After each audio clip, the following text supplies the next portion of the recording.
കുറച്ച് ദിവസങ്ങളായിട്ട് നോക്കിക്കൊണ്ടിരുന്ന ഏറ്റവും കൂടുതൽ കണ്ടുകൊണ്ടിരിക്കുന്ന ഒരു കാര്യമാണ് നാജിലയും അതോടെ തന്നെ ഷാനും ഉണ്ടായി തങ്ങളുടെ ഭാഗത്തെ പറ്റി പറഞ്ഞുകൊണ്ടൊക്കെ വീഡിയോ ഇട്ടുകൊണ്ടിരുന്നത്. അങ്ങനെ ഇരുന്നപ്പോൾ ഒരുപാട് പേരുണ്ട് ഇത് കണക്ക് നാജിലയ്ക്കെതിരെ വന്നിട്ടുണ്ടായിരുന്നു. അതിൽ ഇതിനെല്ലാം തുടക്കം ഇട്ടത് ഇതിനു മുമ്പ് ഇതേ കണക്കത്തുള്ള വീഡിയോ ആയിട്ടൊക്കെ വന്നിട്ടുള്ള ഇത് സത്യമാണെന്നുള്ള രീതിയിലൊക്കെ ചോദിച്ചുകൊണ്ട് ഒരുപാട് പേര് രംഗത്ത് വന്നിട്ടുണ്ടായിരുന്നു.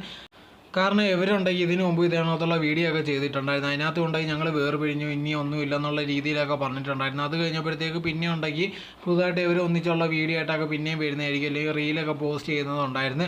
ഇത് കാരണം ഉണ്ടെങ്കിൽ ആൾക്കാർക്ക് മനസ്സിലായി വരുന്നത് പറ്റിക്കുന്ന രീതിയിൽ ഇതാണെങ്കിൽ ചെയ്യുന്നതെന്നുള്ളൊരു കാര്യം. അങ്ങനെ ഇരിക്കുമ്പോഴാണ് ലേറ്റസ്റ്റ് ആയിട്ട് ഈ പ്രശ്നങ്ങളും കാര്യങ്ങളൊക്കെ നടക്കുന്നത്. അങ്ങനെ ഇരിക്കുമ്പോൾ ഇപ്പോൾ ലേറ്റസ്റ്റ് ആയിട്ടുണ്ടെങ്കിൽ നാജിലുണ്ടെങ്കിൽ അതിന് മറുപടി എന്നുള്ള രീതിയിലൊരു വീഡിയോ ഇട്ടിട്ടുണ്ടായിരുന്നു. ആൾക്കാരുണ്ടെങ്കിൽ എന്നെപ്പറ്റി ഭയങ്കരമായിട്ട് കുറ്റപ്പെടുത്തിയുള്ള കാര്യങ്ങളൊക്കെ പറയുന്നുണ്ട്. തനിക്കുണ്ടെങ്കിൽ അതിലൊരു പ്രശ്നമില്ല, താനുണ്ടെങ്കിൽ തൻ്റെ മക്കളെ കാര്യം നോക്കി മുന്നോട്ട് പോവുകയാണ്, ബാക്കിയുള്ളവരുടെ ചിലവിലല്ല കഴിയുന്നത്, താനുണ്ടെങ്കിൽ അധ്വാനിച്ചുണ്ടാക്കുന്ന പൈസ കൊണ്ടാണ് തൻ്റെ കുടുംബത്തെ നോക്കി പോകുന്നത്. അതുകൊണ്ട് തന്നെ ബാക്കിയുള്ളവർ എന്ത് പറഞ്ഞാലും തനിക്ക് അതിലൊരു പ്രശ്നവുമില്ല, ആൾക്കാർ എന്ത് വേണമെങ്കിലും പറഞ്ഞോട്ടെ, താനുണ്ടെങ്കിൽ അതൊന്നും കേൾക്കാതെ മുന്നോട്ട് തന്നെ പോകുമെന്നായിരുന്നു നാജില പറഞ്ഞിട്ടുണ്ടായിരുന്നത്.